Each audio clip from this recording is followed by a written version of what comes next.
In a shocking twist, 4 of the largest railroad companies have decided to offer paid time off to some of their employees. Now, that was the sticking point that nearly led to a mass rail workers strike, which of course was prevented by Congress intervening and preventing them from doing it.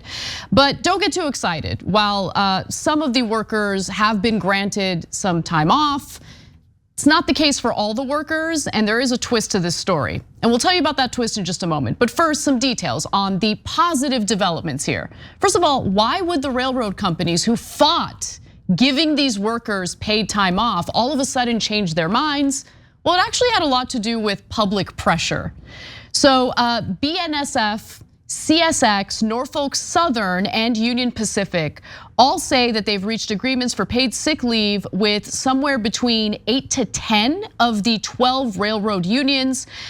The workers get around 4 days of paid sick leave, depending on what agreement they signed, and they'll be able to take an additional 3 days of sick leave from their personal days off. So these are good developments, right? Because this is what the workers wanted, but it's really important to keep in mind that this is not the case for all of the workers. I'll tell you which workers were granted paid sick leave in just a moment, but you're probably wondering, like, what happened here? How did they all of a sudden change their minds? According to several sources, the answer is because of moments like this. The rail workers in the United States are not asking for 1 year of paid sick leave. They're not asking for 6 months of paid sick leave. They are asking for 15 days, 15 days. Now, the rail industry has said, as I understand it, that they just cannot afford to do that. They made over $20 billion in profits last year. They provide their CEOs with huge compensation packages. And here's something else that everyone should know who's getting involved in this issue. Last year, the rail industry spent over $18 billion not to improve rail safety, not to address the supply chain crisis in America, but to buy back its own stock. Question about rail safety. Because in November and December, Norfolk Southern met with federal regulators and pushed back against this proposed rule that would have, in most cases, mandated at least 2 crew members on trains. Why did Norfolk Southern spend so much money, millions upon millions of dollars, lobbying against it? So those moments did not look good for the rail companies. Looked really good for the rail workers who weren't asking for anything unreasonable. They just wanted some paid time off to deal with family emergencies, to deal with health conditions, to deal with medical appointments. But they were unable to do so because the rail companies had cut back on their workforce so significantly, from 2 million workers to 700,000 workers, to the point where people couldn't take time off because they didn't have anyone else to fill in for them if they took the time off. But now all of a sudden, they're changing their minds to some extent.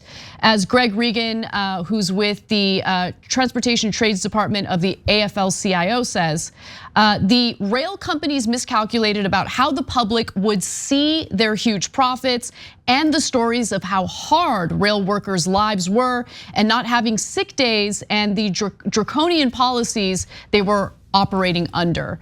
Again, that is the president of the Transportation Trades Department of the AFL-CIO.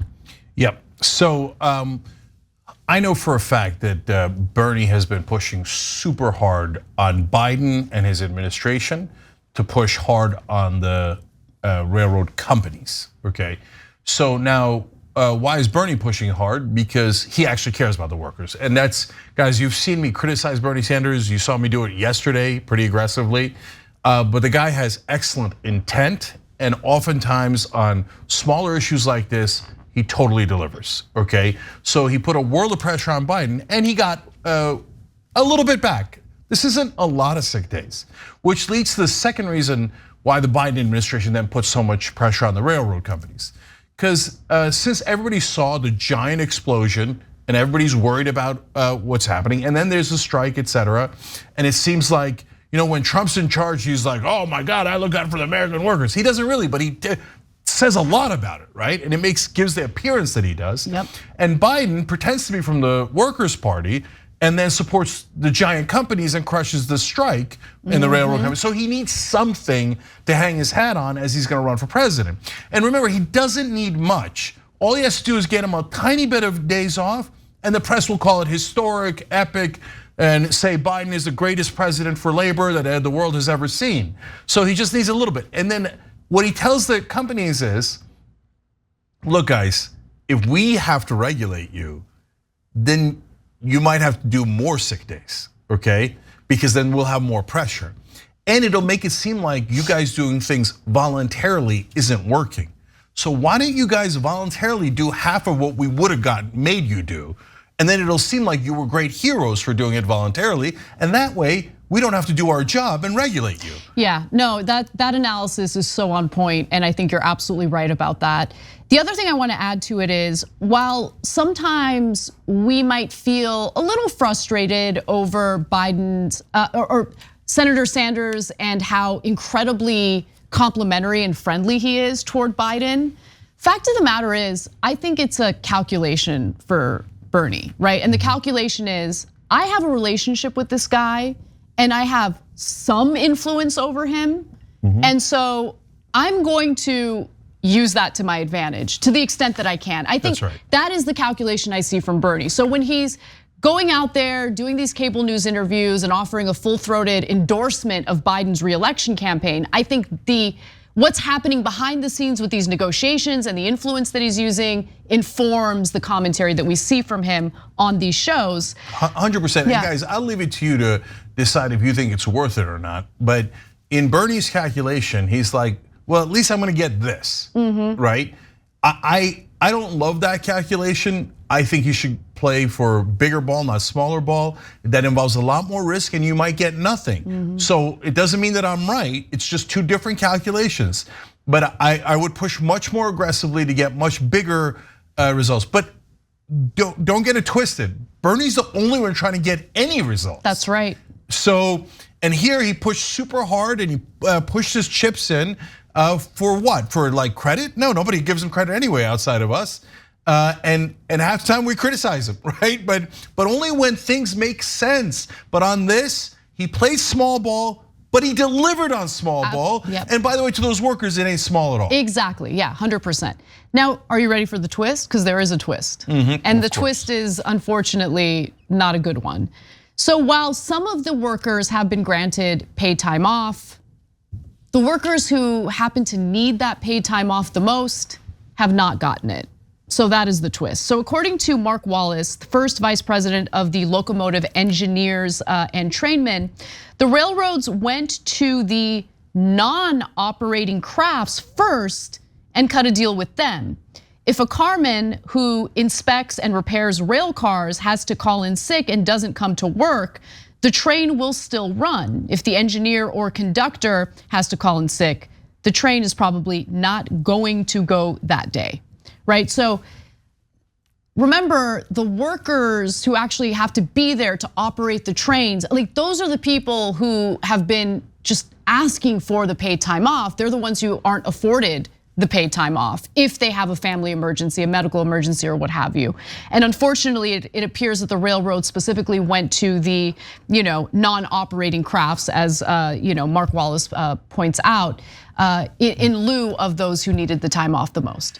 Yeah, look, that shows you a couple of things. First is, well, those other folks don't even affect the train's ability to execute their mission, and so it actually means that it doesn't cost them a big amount of money. The company's it just costs them the sick days involved, which is actually tiny.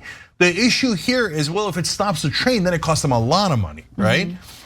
By the way, not nearly as much as they got in the buybacks, like $18 billion in buybacks shows you they have a vat of money, so much money they don't know what to do with it. They're just being, cruel as usual. Like this system mandates cruelty. You must get every dollar. But even so, for the workers that don't make the trains run on that particular day, They could have given them sick days anytime they wanted. Exactly. There wasn't any necessity to not give them sick days. But they did it anyway. Exactly, because you have to save every penny and transfer it to the executives and the shareholders. Every penny. If you don't do that and you don't crush all of your workers, you will be fired. That's the system. So as I see that reporter asking the CEO there a great question about, hey, it looks like you had money for lobbying. I think, why don't you ask that on every issue? 100%. But I loved it on that, but it got, why? Because there was a spotlight on it. Put spotlights on more of these issues and then ask the executives, what are you doing with all that money? Why do you say you can't do safety? You can't give your workers money? Challenge them, be journalists.